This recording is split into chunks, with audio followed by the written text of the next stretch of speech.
The Saga of ShaHaNon, Book 2, Emperors and Exiles. Chapter 3, Breath and Blood. Ivan couldn't sleep. When he tried, he woke with nightmares of the things he had seen and the places he had been. He had no wish to talk to the men in his house, and they knew it. He wanted them to leave, but the weather did not let up. It seemed to be searching for them, and Ivan felt it. He sat with his animals and tried not to be bitter about the men eating up his last meat. It was in the last few hours of light, on the third day, when the Persian Ivan had saved walked up to him. They had dressed him in a long fur coat that was more than just leftovers. Whoever the young man was, he was important to these men. He stopped before Ivan and bowed to him a little. "You saved my life, and I know that, so I wanted to thank you," the young man said in Imperial Persian. He looked a little troubled, but bowed again.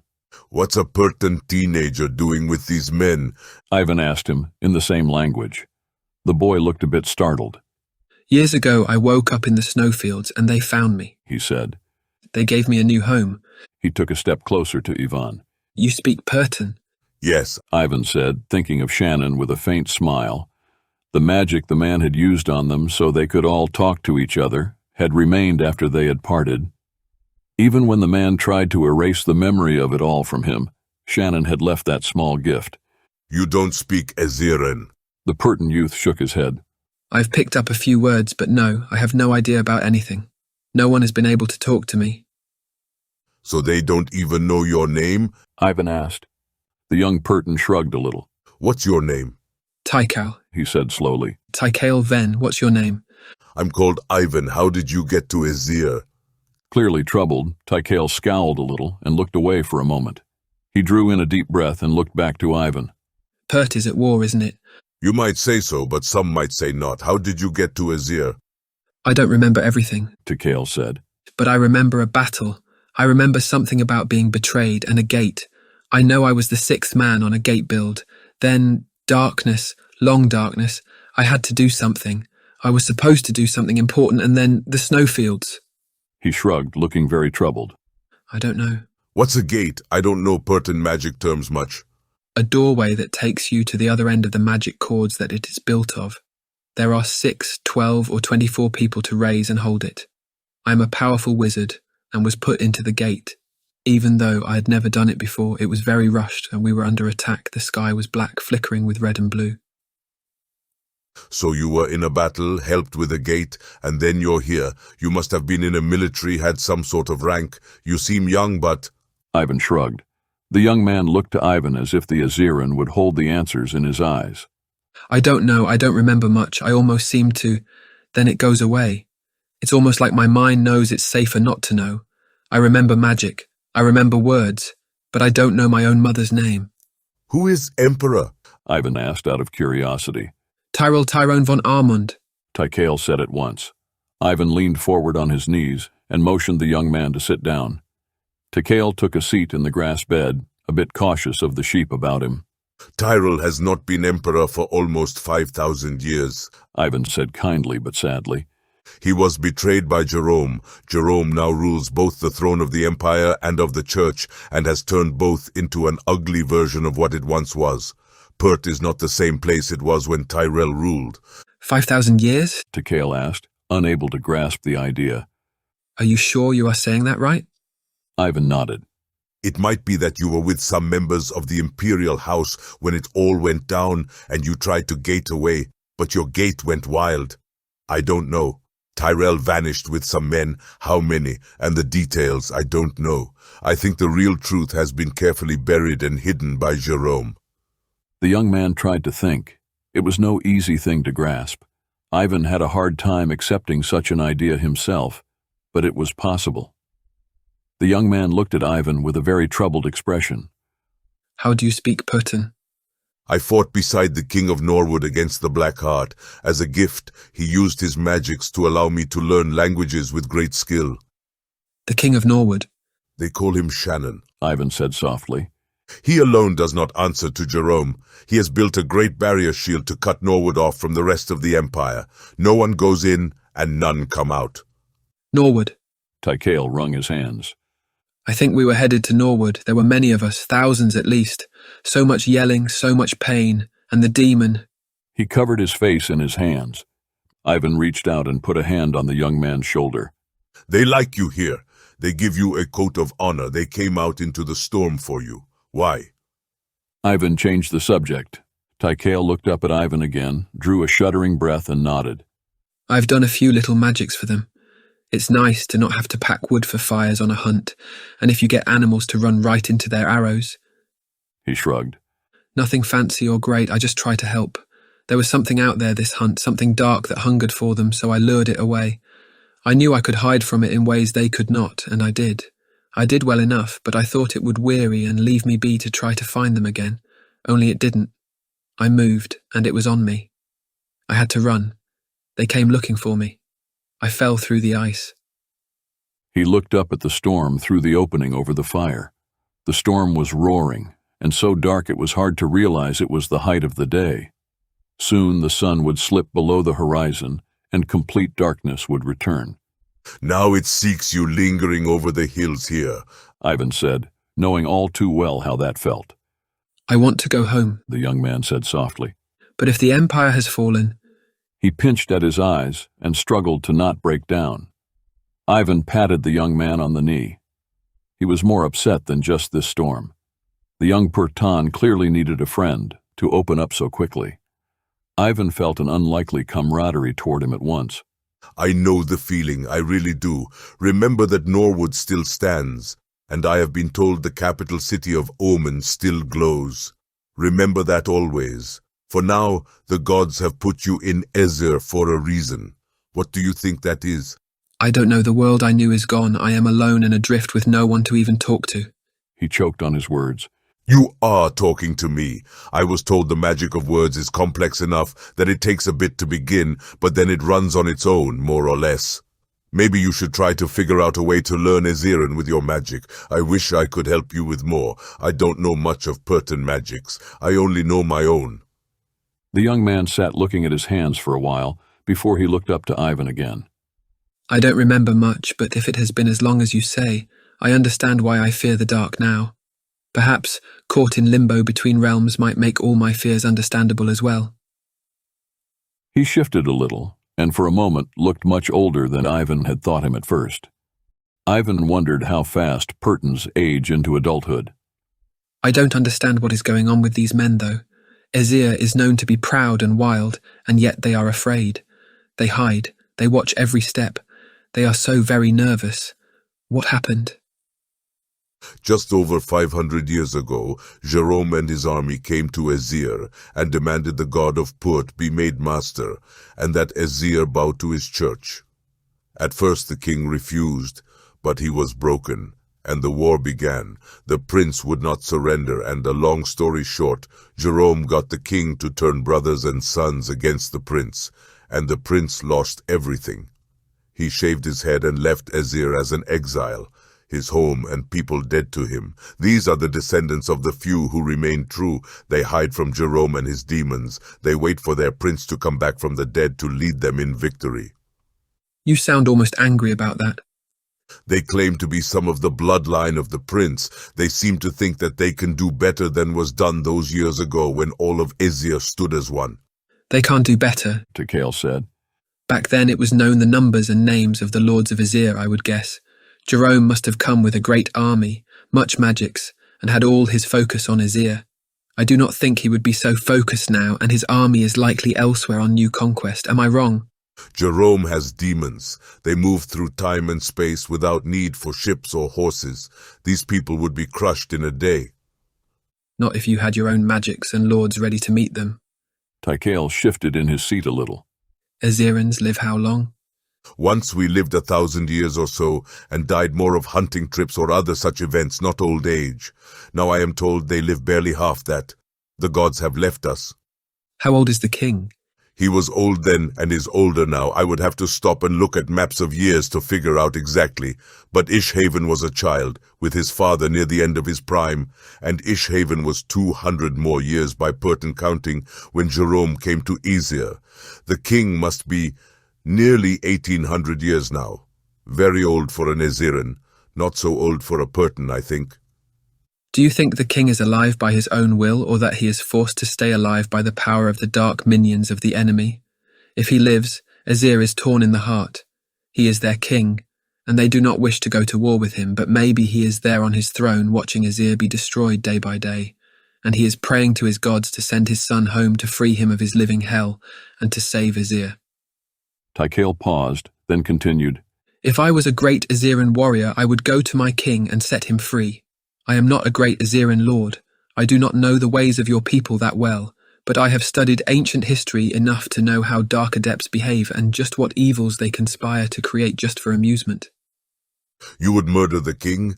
If he has fallen under the command of a dark lord, he is a traitor to his people and to his gods. If not, he is in hell right now. Either way. Tykael shrugged a little. The motion was almost lost in the massive coat he wore.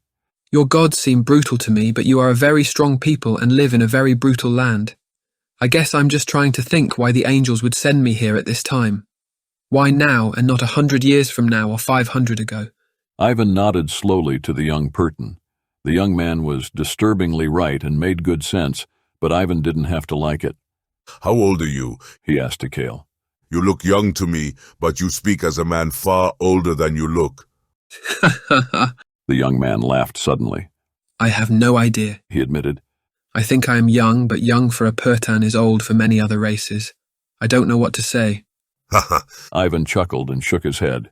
I wish I could offer you the language of my people, but I don't have that magic. It has just been nice to talk to someone. It has been a very long time. The young man, who was the storyteller, brought them both over a slab of meat on freshly made flat bread.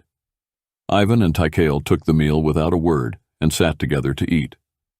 Ivan watched the young woman in the group as she combed out and neatly braided the hair of one of the men. He wasn't sure what exact role she played, but she seemed to be both a warrior and a camp woman. Maybe she was the daughter of one of the men, or the widow of one who was no longer. She seemed to be taking care of everyone, but no one more than another.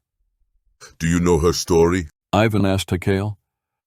She's family to Bullen, that's all I know. I'm not even sure of her name. She does not normally stay in the village with us. I think she studies with the priestess. The priestess? The crazy lady with the painted eyes. Ah, she claims to be a seeress. Tykael grunted. She has magic, that much I know.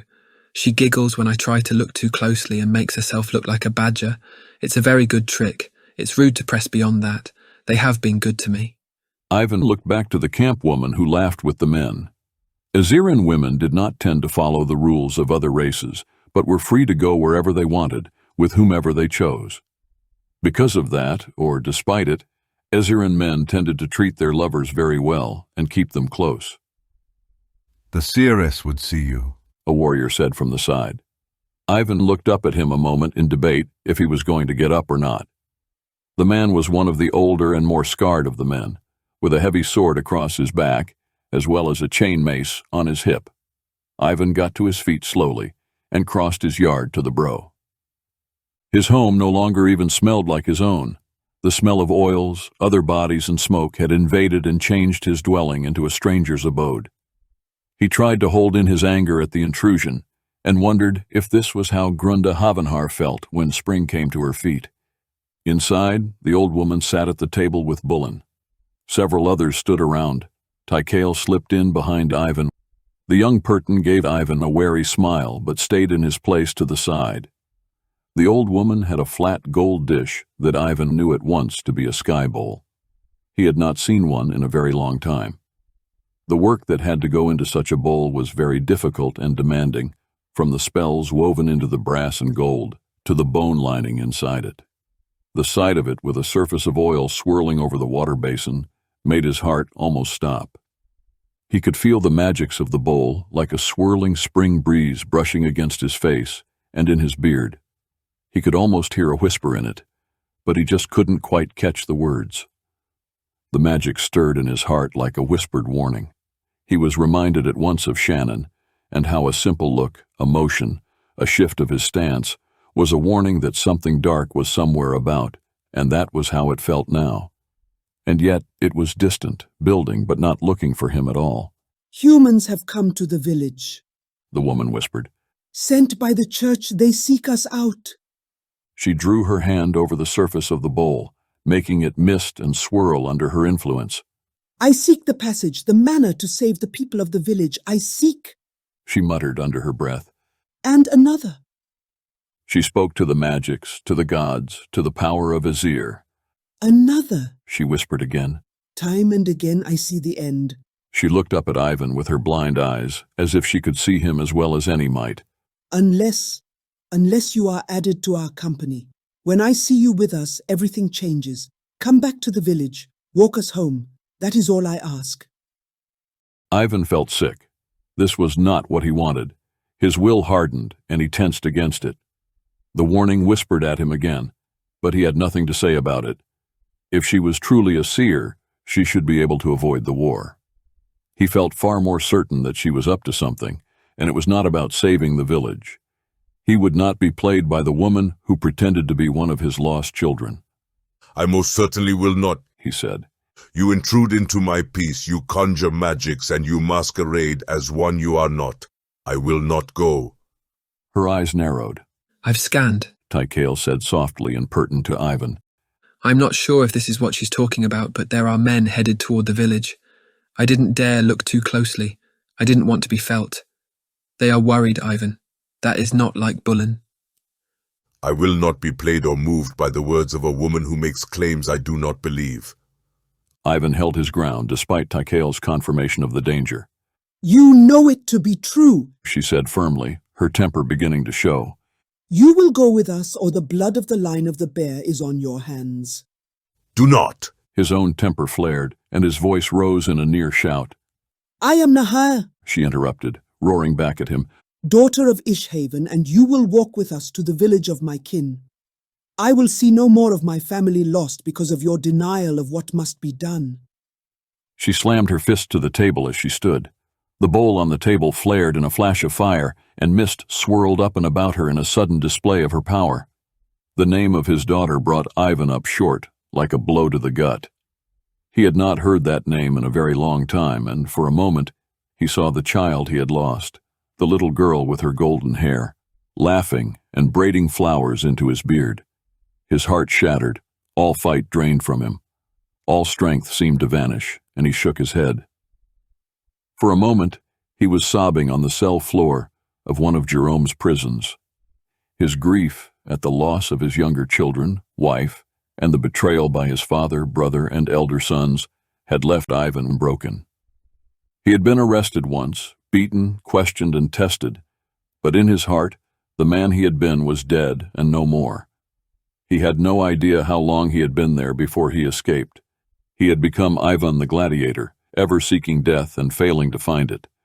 Memories seemed to be as real as if he was watching them play out before him, the emotions as real as they had been in those moments. Maybe, the woman thought, she was his daughter. Maybe she carried a part of the little girl's soul, but he could not believe her to be truly his. It didn't matter. He turned from the gathering of men in the bro he had built to return to his place on the ground with the sheep. He would walk with them, help them get past whatever search they were about to undergo, and then he'd return to the high moors and find a new place to hide. He just wanted them gone so he could weep alone. Ivan dropped down next to Via and turned his back to the fire. He felt sick, felt like throwing up, and yet had no energy to do so. He didn't want to go back to the War of Jerome. He didn't want to replay this game. He didn't think he could do this without his friends. There was no way to find them, no way to call them to his aid, and no way they would even know him. He was alone. He sat by himself, letting time pass and wishing the night to never end. People were going to die for this, and he knew it. He wasn't sure how, but he had no doubt. It was with clear unhappiness that Bullen walked over to Ivan. He cleared his throat. She said I must take your advice on the travel home. What do you think of it? Ivan looked up at the man who claimed to be his grandson from a drunken night of grief with a woman Ivan could not even recall. I do not know you or your village, or what would bring those men to your village. Are you farmers? Are you shepherds? Do you travel in trade? A small few of us will at times trade with the cities, but never openly. We do not farm, and we do not keep flocks. We live as the men of old with our life given us by the gods, from the land and the wild herds. It is a small village with just under 1,000 adults there. Ivan watched the fire with a weariness that stemmed from his broken heart. He sighed heavily. He had to shift his mind back into that of a commander of the men of Azir, and it was hard work. He had left all this for a reason. They had disobeyed him, and for it, his world and his people had been crushed and ripped apart. We will take the sheep, make ourselves into shepherds. We will hunt and bring in meat to seem a hunting party as well. It will take us weeks to get home. Bullen objected. It will be too late by then. Ivan looked up at him again, lifting his gaze from the fire he watched. That is my advice. Take it or leave it. If your old woman so wishes my company, that is how she gets it. Bullen struggled with it, but nodded and walked away. Ivan let his gaze fall and his mind to wander away into thoughts of long ago.